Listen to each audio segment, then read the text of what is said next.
능력이 많으신 이가 오신다라는 제목으로 우리 하나님의 말씀을 증거하겠습니다. 오늘은 대림절 세 번째 주일입니다. 이번 한 달간 우리는 이미 오신 주님 그리고 앞으로 오실 주님 그분을 기다리면서 소망하면서 예배를 드리고 있습니다.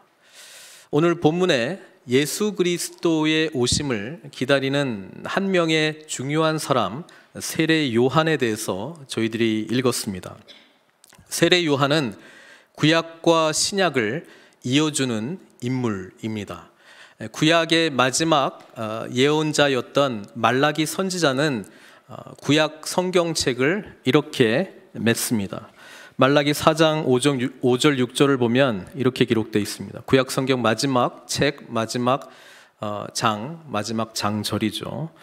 보라, 여호와의 크고 두려운 날이 이르기 전에 내가 선지자 엘리야를 너희에게 보내리니 그가 아버지의 마음을 자녀에게로 돌이키게 하고 자녀들의 마음을 그들의 아버지에게로 돌이키게 하리라. 돌이키지 아니하면 두렵건대 내가 와서 저주로 그 땅을 칠까 하노라 하시니라. 구약 성경은 이렇게 끝나요. 그러니까 예수님께서 오시지 않고 신약 시대를 여시지 않았다면 우리는 이런 엄중한 심판으로 사실 암울하게 살아갔는지도 모릅니다. 이 예언의 말씀이 선포되고 예수님이 오시기까지 400년 동안 하나님께서는 어떤 선지자도 보내시지 아니하시고 침묵하셨습니다. 그래서 이 신구약 중간기를 우리는 침묵기 또는 암흑기라고 말합니다. 그렇습니다. 예수님께서 저와 여러분들에게 말씀하시지 않는다면, 주님께서 저와 여러분들에게 오시지 않았다면, 우리가 주님을 만나지 못했다면 우리는 여전히 이 죄의 심판의 영향 아래에서 살아가는 빛이 없는 어둠의 사람들이었을 것입니다. 그러나 우리 하나님께서는 작정하신 대로 예정하신 대로 세례 요한을 준비했습니다. 그리고 세례 요한의 아버지 사가랴 그리고 엘리사벳은 나이가 많이 들었는데도 임신을 계속 못하고 있었죠. 그래서 사가랴가 제사장인데 이 자기 순번이 되어가지고 제사 드리는 중에 주의 사자가 나타나서 아들이 있을 것이다. 그리고 이름도 가르쳐줬어요. 요한이라고 말했습니다. 그리고 이 요한에게 이루어지는 그 사역에 대해서 설명을 해주고 있는데 그게 바로 말라기 선지자가 예언했던 엘리야와 같은 내용이라고 하는 것이죠. 그게 어디 나오냐면 누가복음 1장 다 읽을 수는 없고 15절에서 17절까지만 읽겠습니다. 세례 요한에 대해서 이제 앞으로 이런 아이가 태어날 것이다. 예수님보다 6개월 먼저 태어난 아이였죠. 그 세례 요한에 대해서 이렇게 설명합니다. 이는 그가 주 앞에 큰 자가 되며 포도주나 독한 술을 마시지 아니하며, 그러니까 나시린이 된다는 거예요. 하나님 앞에 구별된 자. 모태로부터 성령의 충만함을 받아 이스라엘 자손을 주 곧 그들의 하나님께로 많이 돌아오게 하겠습니다. 그러니까 세례 요한의 사역이 하나님의 백성들을 하나님께로 인도하는 그런 사역이고, 그가 또 여기 나오죠. 엘리야의 심령과 능력으로 주 앞에 먼저 와서 아버지의 마음을 자식에게, 그러니까 주 앞에 먼저 왔다라고 하는 거는 이제 그리스도 앞에 먼저 와서 어떤 일을 하느냐, 아버지의 마음을 자식에게. 이거는 그 말라기 선지자의 예언의 말씀의 마지막 부분이잖아요. 나의 사자를 보낼 것인데 그가 엘리야다. 엘리야가 와서 아버지의 마음을 자식들에게, 자식들의 마음을 아버지에게로, 그렇죠? 와서 아버지의 마음을 자식에게, 거스르는 자를 의인의 슬기에 돌아오게 하고 주를 위하여 세운 백성을 준비하리라. 그러니까 그리스도를 위하여 준비된 백성들이 있는데 그 백성들을 세우기 위해서 준비하는 사역을 이 세례 요한이 이제 담당할 것이다. 그렇게 이야기를 하죠. 그래서 주의 사자가 이것을 이제 설명을 했습니다. 그런데 세례 요한이 말라기에서 예언하고 있었던 엘리야다라고 하는 거를 아는 사람들이 이제 거의 없었죠. 그래서 예수님이 이것을 이제 설명을 합니다. 설명을 어디 나오냐면 마태복음 17장에 나와요. 제자들이 예수님께 물어봅니다. 17장 10절에서 13절까지. 제자들이 물어 이르되 그러면 어찌하여 서기관들이 엘리야가 먼저 와야 하리라 하나이까? 이렇게 이제 물어봅니다. 이스라엘 백성들이 당시에 이제 서기관들의 가르침에 의하면 메시아가 오긴 하는데 그 전에 엘리야가 먼저 온다라고 하는 거를 가르쳤어요. 뭐 제대로 가르친 거죠. 엘리야가 온다라고 왜 서기관들이 그러면 가르쳤습니까? 그러니까 예수님께서 대답하시잖아요. 11절에 보니까 예수께서 대답하여 이르시되 엘리야가 과연 먼저 와서 모든 일을 회복하리라. 내가 너에게 말하노니 엘리야가 이미 왔으되 사람들이 알지 못하고 임의로 대우하였도다. 그러니까 엘리야가 이미 왔다고 이야기를 하죠. 인자도 이와 같이 그들에게 고난을 받으리라 하시니, 이제 제자들이 이 정도 이야기하니까 깨달았다고 성경은 기록하고 있습니다. 13절에 그제서야 제자들이 예수께서 말씀하신 것이 누구라고요? 세례 요한인 줄을 깨달으리라. 그래서 예수 그리스도의 초림을 기다리고 준비했던 중요한 사람이 이제 세례 요한입니다. 우리는 초림을 기다리는 사람들이 아닙니다. 우리는 재림을 기다리는 사람들이고요. 예수님의 초림으로 말미암아 우리가 어떤 존재가 되었는가를 기쁨으로 감격함으로 준비하고 소망하는 기간이 뭐라고요? 이 대림절 기간이라고 하는 것이죠. 그래서 예수 그리스도께서 오신 날이 이제 성탄절인데, 그날을 우리가 기쁨으로 축하하는 이유는 초림으로 오신 주님으로 말미암아 저와 여러분들이 하나님의 구원받은 자녀가 되었다라고 하는 것, 그리고 이제 하나님 나라 백성으로 세례 요한이 준비했지만 이제 하나님 나라의 백성이 되었다라고 하는 것, 그리고 이제는 다시 오실 주님을 바라보면서 하나님 나라 백성으로 소망하면서 살아간다라고 하는 그런 우리의 정체성, 또 하나님께서 예수 그리스도를 보내주시면서 우리에게 주신 이 복음의 깊은 의미들을 깊이 성찰하고 이제 우리가 어떤 삶을 살아야 되는가, 그거를 이제 준비하는 그런 시간이라고 하는 것입니다. 근데 이 세례 요한은 예수님의 재림을 준비한 자가 아니고, 아까도 말씀드렸지만 초림을 준비했던, 처음 오심을 준비했던 사람이었습니다. 오늘 저희는 세례 요한의 이제 설교 내용도 지금 누가복음에는 기록이 되어 있거든요. 마태복음은 굉장히 세례 요한의 설교 내용이 간단했습니다. 회개하라, 천국이 가까이 왔다. 가까이 왔느니라. 그리고 이 말씀을 예수님도 그대로 받아서 회개하라, 천국이 가까웠다, 이렇게 설교를 했는데, 오늘 누가복음에 기록되어 있는 이 세례 요한의 설교의 내용을 저희가 좀 주의 깊게 봤으면 좋겠습니다. 세례 요한이 이 하나님의 백성들을 준비하면서 메시아가 오는데 그 메시아를 맞이할 그 하나님의 백성들을 어떻게 준비시켰는지를 좀 주의 깊게 살펴봤으면 좋겠습니다. 7절에 보면은 세례를 받으러 나오는 무리에게 이르되, 저희도 다음 주에 이제 세례식이 있어요. 우리 유아 세례도 있고 이제 세례 받으시는 분이 계시는데, 세례 받으러 나오는 분에게 어떤 마음으로 우리는 맞이하면 되는 거예요? 사랑합니다, 축복합니다, 정말 기쁜 날이잖아요. 근데 지금 세례 받으러 나오는 무리에게 세례 요한이 어떻게 설교하는 줄 아세요? 독사의 자식들아, 이렇게 이제 이야기합니다. 독사의 자식들아, 누가 너에게 일러 장차올 진노를 피하라 하더냐.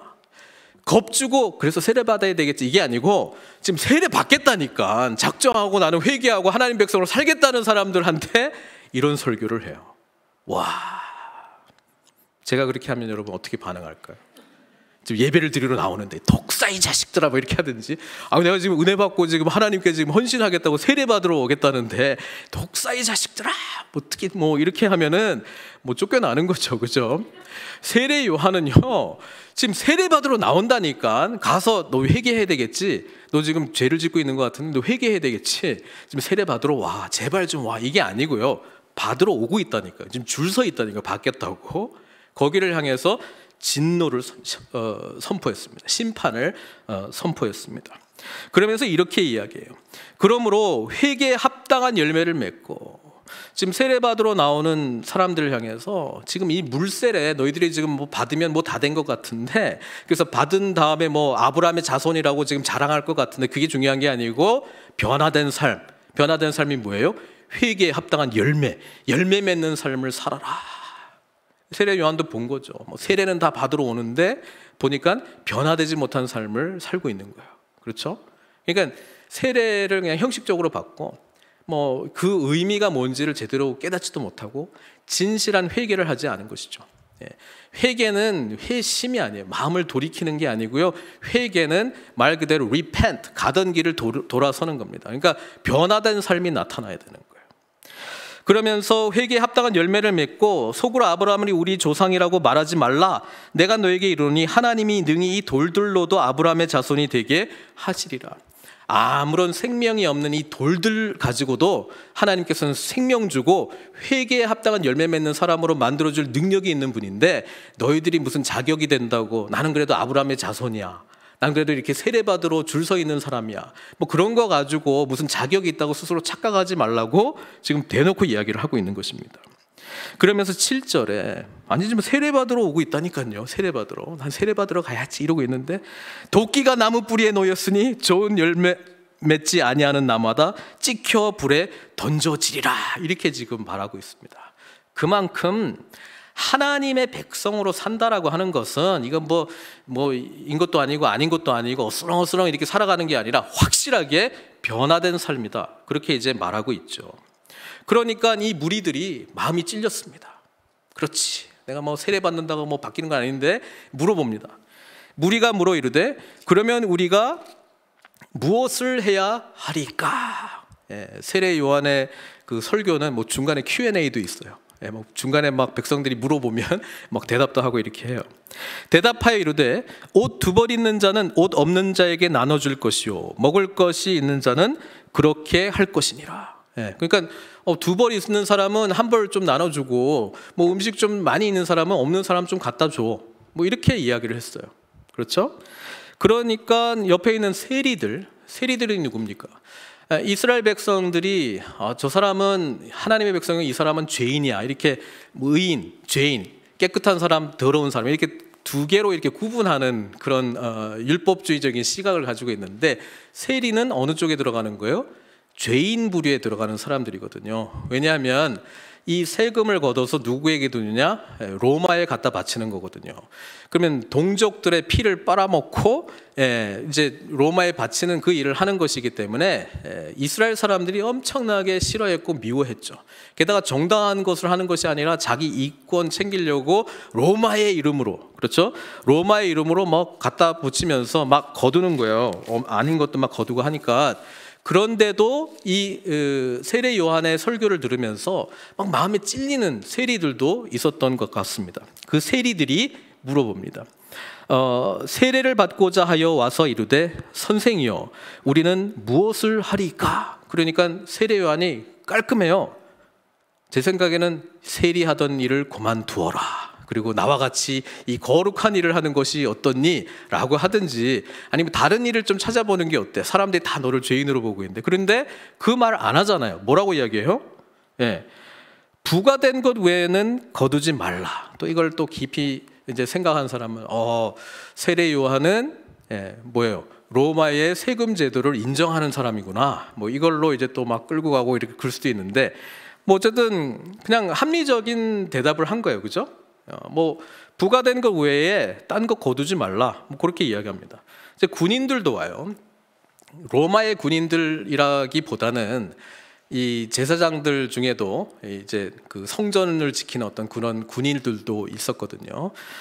왜냐하면 뭐 세례 요한의 말을 이방인이 뭐 들어오지는 않았을 거니까. 근데 이 군인들도 묻습니다. 우리는 무엇을 하여야 하리까? 하매 이르되 사람에게서 강탈하지 말며 거짓으로 고발하지 말고 받는 급료를 족한 줄로 알라, 이렇게 이야기합니다. 여러분, 세례 요한의 설교 어때요? 아주 분명하죠. 구체적입니다. 구체적이고 분명해요. 회개가 뭔지를 잘 설명해 주고 있어요. 이전에 하던 삶대로 하지 말고 이렇게 변화된 삶 살아라, 뭐 그런 이야기를 하고 있는 것입니다. 그런데 잘 묵상해 보면은 그냥 지극히 상식적이고 양심적인 삶을 사는 거예요. 가만히 들여다보면. 여러분, 세례 요한이 요구하는 거를 하기가 어려울까요? 쉬울까요? 빨리 대답해요. 네, 쉬워요? 그러니까 그렇게 어려운 거 아니야 진짜. 뭐 두 벌이 있는데 뭐 자기가 뭐 없는 것도 아니고 그냥 뭐 한 벌 뭐 할 수 있을 것 같아요. 자기가 음식이 남아요. 그럼 이거 뭐 갖다 줄 것 같고, 원래 세리가 이 정도 일만 하면 되는 거예요. 그러니까 욕심내지 말고 그냥 기본적인 것만 하면 되는 거예요. 그러니까 어려운 일이 아니에요 사실은요. 저는 이렇게 명명하고 싶어요. 비정상적인 삶 살지 말고 그냥 지극히 정상적이고 일상적인 삶을 살아라. 세례 요한 그거 이야기하는 거. 뭐 이걸 보고 와 놀라운 일을 그거 아니에요. 그냥 지극히 죄 가운데 있는 욕심 많은 사람처럼 살지 말고 좀 누구나 봐도 그냥 저건 지극히 정상적인 거야. 누구나 자연스러운 양심을 가진 사람이라면 저 정도는 살아야 되는 거야 라고 하는 기준만 제시를 했어요. 이 정도는 할 수 있다고요. 할 수 있다고요. 그냥 조금만 생각해 보면 할 수 있는데요. 이걸 어렵다 그러면은 자기 자신이 정말 어떤 사람인가를 정말 잘 좀 생각해 봐야 돼. 이거 그렇게 어려운 거 아니에요. 어려운 일 안 시켰다고요. 이 세례 요한이 이런 설교를 하니까 인기가 많았죠. 이야, 이 회개하는 거가 그냥 비정상적인 삶에서 정상으로 그냥 사는 거구나. 이 정도만 이제 안 거거든요. 백성들이 바라고 기다림으로 15절에 그렇게 돼 있죠. 이런 메시아가 오면 참 좋겠다. 세례 요한이 메시아 같아. 설교도 그냥 쫙쫙 잘 들어오고 뭐 이렇게 처음에는 위협적인 것 같지만 뭐 어떻게 살아라 내용도 아주 분명해. 뭐 이거 하면 되는 거예요. 뭐 두 벌인데 한 벌 주면 회개에 합당한 열매로 살아가는 그런 사람으로 인정받는 거잖아요. 뭐 어려운 게 아니야. 할 수 있을 것 같아. 그런데 세례 요한이 이렇게 말해요. 그리스도인가? 사람들이 보니까 요한이 모든 사람에게 대답하여 이르되 나는 물로 너에게 세례를 베풀거니와 나보다 능력이 많으신 이가 오시나니 나는 그의 신발끈을 풀기도 감당하지 못하겠노라. 그는 성령과 불로 너에게 세례를 베푸실 것이다. 이렇게 이야기합니다. 메시아가 아니래. 메시아는 다른 분이 또 오신대. 그렇죠? 그리고 난 이후에 우리는 그 세례 요한에게 누가 세례를 받아요? 예수님이 세례를 받잖아요. 그리고 세례를 베풀 때에 뭐 하늘이 열리고 성령이 비둘기같이 예수님에게 임하고 하늘에서 성부 하나님께서 이는 내 사랑하는 아들이요 기뻐하는 자라. 성부, 성자, 성령 하나님께서 다 이 세례 사건에 이제 계신데 시간이 좀 흘렀어요. 나중에 그 세례 요한이 워낙 이렇게 불같은 설교를 하다 보니까 누구를 또 이렇게 정죄를 했습니까? 헤롯하고 헤로디아가 결혼한 것 때문에. 원래 헤로디아는 빌립의 부인인데 뺏어와가지고 이렇게 결혼했다고 막 뭐라 하니까 헤로디아가 굉장히 화가 났습니다. 그죠? 그래가지고 헤롯한테 당신은 어떻게 저런 이야기를 듣고 가만히 있냐고, 나를 사랑하지 않는다. 성경에는 없어요. 그냥 제 생각에. 그래가지고 이 세례 요한이 어디로 갑니까? 감옥에 갑니다. 감옥에. 근데 감옥에 있을 때에 세례 요한이 참 희한한 경험을 하게 되는데 밖에서 들리는 내가 준비한 그 예수님의 이야기를 막 듣거든요. 안에 나가서 볼 수는 없고 직접 들을 수는 없는데 들리는 이야기를 들으면서 의문이 하나 생겼어요. 어떤 의문인 줄 아세요? 네. 성경 같이 볼게요. 마태복음 11장에 2절에서 3절에 요한이 옥에서, 그러니까 지금 세례 요한이 옥에 갇혀 있어요. 그리스도께서 하신 일을 듣고 자신이 직접 세례를 베풀었던 그 예수님 하신 일을 듣고 자기 제자들을 보내면서 예수님께 질문을 던졌어요. 그 질문이 뭔지 아세요? 오실 그이가 당신이오니까. 좋게 표현해서 이거지 진짜 질문이 뭐예요? 당신 메시아 맞아? 그 질문한 거예요. 왜 그랬을까요? 세례 요한이요. 세례 요한이 들리는 예수님의 이야기는 이렇습니다. 자기 설교는 깔끔해요. 심판, 그렇죠? 다 죽는다. 도끼가 왔다. 회개하라 이 독사의 자식들. 예수님은 너무 사랑이 많아. 너무 이렇게 은혜로우신 것 같아. 너무 은혜로우셔가지고 그 죄인 같은 창녀들과 세리들하고 뭐해요? 밥 먹고 교제하면 안 되는데 그냥 심판을 선포해야 되는데, 그렇죠? 밥 먹고 세례 요한의 설교는 그냥 들으면은 너무 실천하기 편하잖아요. 뭐 두 벌 있어, 한 벌 뭐 나눠, 뭐 음식 많이 있어 좀 나눠줘. 세리들은 그냥 정한 거 외에는 뭐 다른 거 하지 말고 그냥 정한 대로만 걷어. 군인들은 다른 사람 괴롭히지 말고, 예?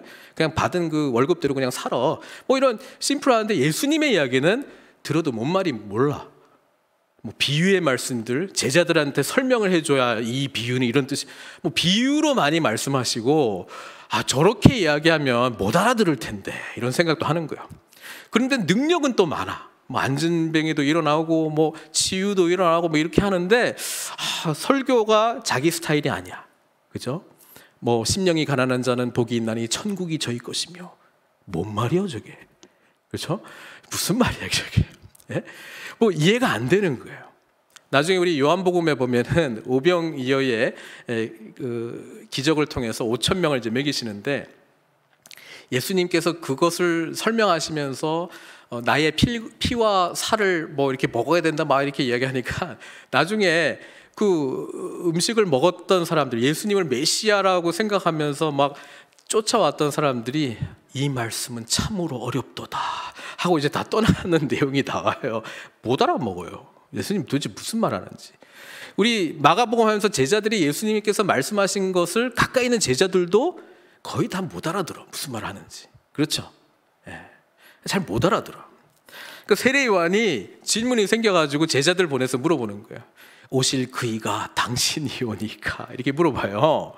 그러니까 예수님이 답을 하시거든요. 그 답이 뭐냐면 이제 4절에서 6절 마태복음 11장 4절에서 6절 말씀인데 제가 읽을게요. 예수께서 대답하여 이르시되 너희가 가서, 그러니까 여기서 너희는 이제 세례 요한의 제자들이잖아요. 가서 듣고 보는 것을 요한에게 알리되 맹인이 보며 못 걷는 사람이 걸으며 나병 환자가 깨끗함을 받으며 못 듣는 자가 들으며 죽은 자가 살아나며 가난한 자에게 복음이 전파된다 하라. 누구든지 나로 말미암아 실족하지 아니하는 자는 복이 있도다. 예수님이 하신 말씀은 이거예요. 이게 구약 성경에서 메시아가 오시면 어떤 사역을 하게 되는가 예언의 말씀인데 그 메시아가 나 맞다. 그러면서 세례 요한에게 전한 메시지는 실족하지 마. 나 메시아 맞아. 그 이야기를 전한 거거든요. 그 다음에는 세례 요한의 내용은 사실은 없는데 예수님께서 이 사건을 통해서 제자들에게 가르쳐주고 싶은 내용이 있습니다. 그게 마태복음 11장 11절 내용인데 제가 읽어드릴게요. 내가 진실로 너희에게 말하노니 여자가 낳은 자 중에 세례 요한보다 큰 이가 일어남이 없도다. 그러나 천국에서는 극히 작은 자라도 그보다 크니라. 여기에 예수님께서 선을 하나 쫙 그었어요. 세례 요한이 정말 여자가 낳은 자 중에 가장 위대한 자인데 하나님 나라의 가장 미약한 자녀보다 못하다고 이야기를 한 거예요. 사랑하는 성도 여러분, 여러분들은 저와 함께 예수 그리스도를 구주로 고백하고 계십니까? 그러면 하나님 나라의 자녀거든요. 그럼 예수님의 말씀대로 하면은 우리는 천국, 하나님 나라에 속한 자들입니다. 우리가 아무리 미약하고 연약할지라도 여자가 낳은 자 세례 요한보다 큰 자라고 주님께서 말씀하고 있습니다. 도대체 그게 무슨 말인가? 제자들도 무슨 말인지를 몰랐을 거예요. 우리는 비정상적인 삶에서 회개하고 우리가 할 수 있을 것 같은 지극히 정상적이고 양심적인 일들을 살아내는 정상인들로 살아가는 게 우리의 삶의 목적이 아니고요. 우리는 예수 안에서 비상하는 사람들입니다. 독수리의 날개쳐 올라감 같이 감히 어떤 인간도 양심 기준에서도 할 수 없는 일들을 능히 할 수 있는 능력을 가진 자가 누구라고요?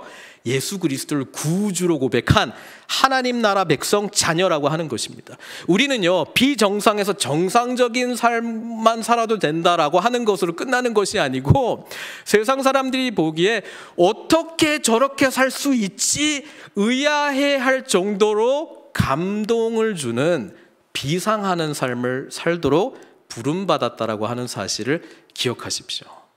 우린 여기까지 가야 되는 거예요. 구원받아서 나는 그냥 뭐 이전에는 좀 이렇게 살았는데 그냥 남들이 보기에 좀 평범한 삶만 살아도 좋을 것 같아. 그것보다 조금 더 하지 뭐. 그 정도는 내가 할 수 있을 거야. 조금 더 희생하는 삶.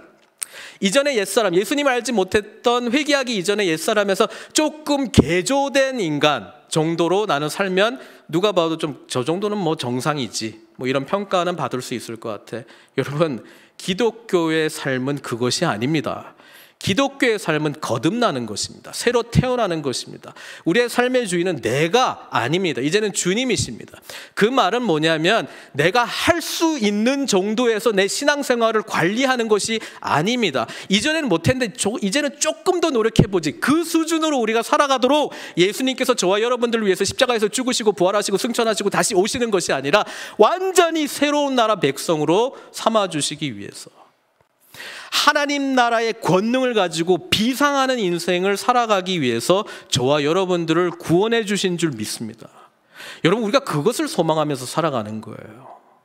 그래서 세례 요한의 지극히 정상적이고 누구나 할 수 있는 이런 적용점들이 있는 설교의 내용에 우리가 아멘 하는 것이 아니고요. 사실은 신앙생활은 불가능한 삶을 향해서 저 여러분들이 부름받은 거예요. 가능하다면 그는 인간의 노력에 의해서 얼마든지 개조할 수 있는 인간 개조 프로그램이지 하나님의 전능의 주권 가운데서 하나님의 뜻대로 행할 수 있는 일들이 아니기 때문에 그렇습니다. 세례 요한은 예수 그리스도께서 십자가에서 못 박혀 죽으시고 부활하시는 것을 못 보고 먼저 목이 잘리는 그런 일들을 당했죠. 근데 저와 여러분들은 그것이 아니고요. 주님께서 저와 여러분들을 위하여 죽으시고 부활하신 주님을 지금도 이 순간 만나고 있기 때문에 우리는 옛사람을 개조시켜서 그냥 좀 정상적이고 양심적인 삶을 살도록 부름받은 것이 아니고요. 지극히 새로운 삶, 그리스도가 아니면 감히 이 땅에서 벗어날 수 없는, 그리스도께서 우리를 일으키시지 않으면 감히 날 수 없는, 원래 우리는 이 땅에서 걸어가고 달려가는 존재들인데 주님과 함께하면 비상한다니까요. 날아다닌다니까요. 감히 인간으로서 감당할 수 없는 일들을 감당할 수 있는 능력 있는 자가 된다니까요.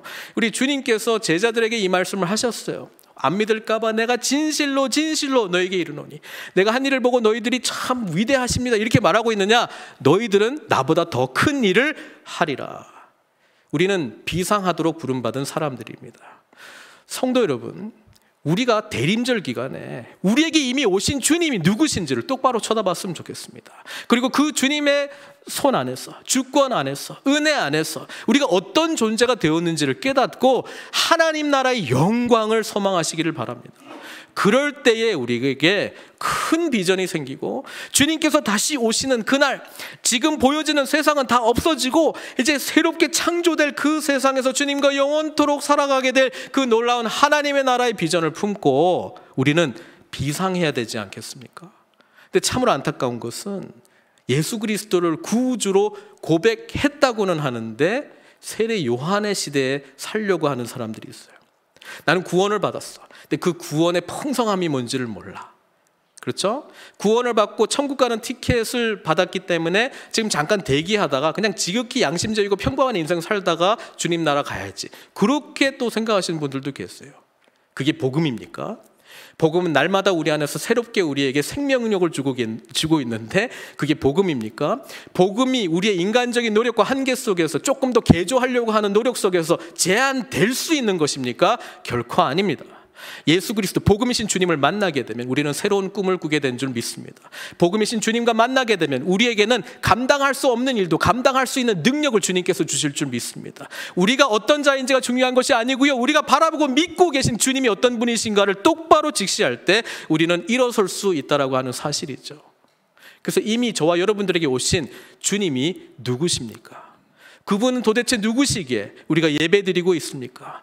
그분께서 우리의 진정한 삶의 주인이 과연 되고 있는지 우리는 돌아봐야 되는 것입니다. 그분과 함께 나는 그냥 내가 통제할 수 있고 내가 개조할 수 있고 내가 섬길 수 있을 정도까지만 갈 수 있는 세례 요한의 시대에 선포되고 있는 그 말씀 안에 머물러 있기를 원하십니까? 아니면 주님과 함께 새로운 시대, 우리가 감히 상상하지도 생각하지도 못한 주님의 비전을 향하여 믿음으로 달려갈 수 있는 비상하는 그런 삶을 살기를 간절히 원하고 계십니까? 요한복음 10장 10절에 주님께서 양으로 생명을 얻게 하고 더 풍성히 얻게 하기 위해서 오셨다라고 말씀하고 있습니다. 우리는요, 구원받은 것으로 끝난 것이 아니고요, 구원받은 하나님 나라 백성 자녀의 풍성함을 살도록 부름받았다라고 하는 사실을 기억하시기를 바랍니다. 세례 요한은 여자가 낳은 자 중에 가장 큰 자라고 말하고 있습니다. 그러나 다시 한번 말씀드립니다. 하나님 나라의 자녀 된 저와 여러분들, 하나님 나라의 통치를 받아들이고 그분의 뜻을 알고자 분별하려고 애쓰는 자들, 우리 안에 내주하시는 성령님과 함께 주님과 동행하려고 하는 자들, 물세례가 아니고 성령 세례를 이미 받은 저와 여러분들, 주님께서 우리와 함께 동행하심으로 우리는 비상하는 삶으로 부름받은 줄 믿습니다. 이 대림절 기간에 주님 안에서 저와 여러분들이 어떤 자인지를 다시 한번 깊이 묵상하십시오. 그리고 주님께서 앞으로 오셔서 완성하실 그 나라에 저와 여러분들 통하여 하시고자 하는 일들이 있습니다. 그것이 무엇인지 물어보십시오. 그리고 분명해지거든 순종하십시오. 그러면 하나님께서 저와 여러분들을 비상하는 풍성하고 복된 삶으로 인도해 주실 줄로 믿습니다.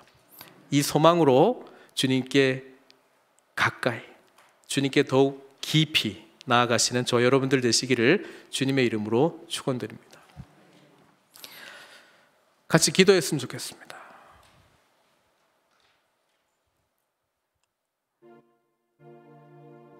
아무 자격 없는 저와 여러분들을 위하여 이 세례 요한의 말씀대로 우리는 독사의 자식들이었어요.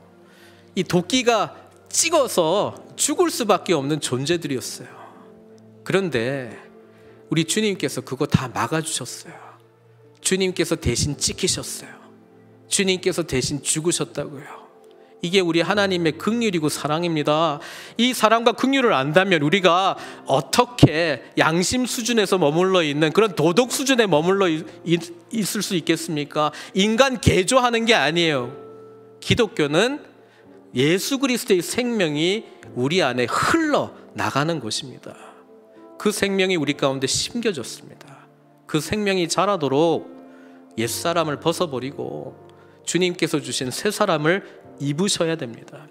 주님의 오심, 다시 오심을 우리가 깊이 생각하면서 우리 안에 주님이 누구신지 똑바로 보여달라고, 우리의 눈을 열어달라고 기도하셨으면 좋겠고요. 비정상에서 정상, 이게 우리의 신앙의 목표가 아니고요, 지극히 정상적인 구원받은 하나님의 자녀가 주님과 함께 비상하는 것을 향해서 나아가는 것입니다. 그 풍성한 삶이 우리에게 이루어지게 해주십시오. 간절히 기도했으면 좋겠습니다. 함께 기도하겠습니다. 사랑의 하나님 아버지, 감사합니다. 정말 우리가 누구이기에 무엇이간데 주님 찾아오셨습니까? 하늘 영광 찍고 왜 이 땅 가운데 오셨습니까? 왜 그렇게 멸시천대 받으셨습니까? 왜 그렇게 우리를 구원하시길 원하셨습니까? 왜 그렇게 하나님 나라의 놀라운 은혜를 보여주시기를 원했습니까? 우리를 사랑하시는 우리 하나님의 마음 때문인 줄 믿습니다. 그 사랑에 힘입어 오늘 우리가 주님 때문에 어떤 존재가 되었는지를 기억하게 해주십시오. 하나님의 나라의 자녀는 아버지 하나님 비상하는 인생을 다시 한번 깨닫게 하여 주십시오. 능력이 많으신 이 주님께서 우리의 주인이십니다. 아버지 하나님, 주님을 더욱더 의지하는 믿음을 허락하여 주시옵소서. 우리 늘푸른 선교교회가 이 마지막 시대에 정말 비상하며 아버지 하나님, 정말 이 세상 가운데에 정말 생명이 무엇인지, 풍성한 생명의 영향력이 무엇인지를 나타낼 수 있도록 친히 우리의 왕이 되신 주님 앞에 납작 엎드려 주님의 뜻을 구하는 저희들 될 수 있도록 축복해 주시옵소서. 복음의 씨앗이 우리 가운데 있습니다. 이 씨앗이 생명을 낳게 하여 주십시오. 우리 안에 풍성하게 거할 수 있도록 주님 축복해 주십시오. 복음 안에서 아버지 하나님, 저희들이 날마다 자라가기를 간절히 원합니다. 주님과 함께 날아가기를 소망합니다. 주님과 함께 하나님 나라의 비전을 꿈꾸기를 간절히 원하고요, 주님과 함께 아버지 하나님 도래할 그 하나님 나라의 영광을 맛보면서 오늘 우리가 감당하는 감당해야 될 것이 무엇인지, 오늘 우리가 싸워야 될 세상의 그런 유혹이 무엇인지, 사탄의 공격이 무엇인지 우리가 똑바로 쳐다보고 일어서기를 간절히 원합니다. 주여 도와주십시오. 우리 한 분 한 분 복음 안에서 일으켜 주십시오. 복음이신 주님을 더욱더 만나게 하여 주십시오. 아버지 하나님, 이 대림절 기간 주님의 오심을 감격해하며 다시 오실 주님을 향하여 온전히 소망하면서 어떠한 상황 가운데서 다시 일어설 수 있는 담대한 믿음 허락하여 주십시오. 아버지 하나님, 우리 한 사람 한 사람 축복해 주십시오. 하나님 나라의 자녀로 살아가는 것이 얼마나 영광스러운가 깨닫게 하여 주십시오. 우리를 일으켜 주십시오. 비상하게 하여 주십시오. 하나님 아버지, 주님께서 행하신 일보다 더욱더 영광스럽고 능력이 넘치는 일들을 감당하기 위하여 주님 친히 우리의 주인이 되어 주십시오. 우리의 삶을 주님께 의탁드립니다.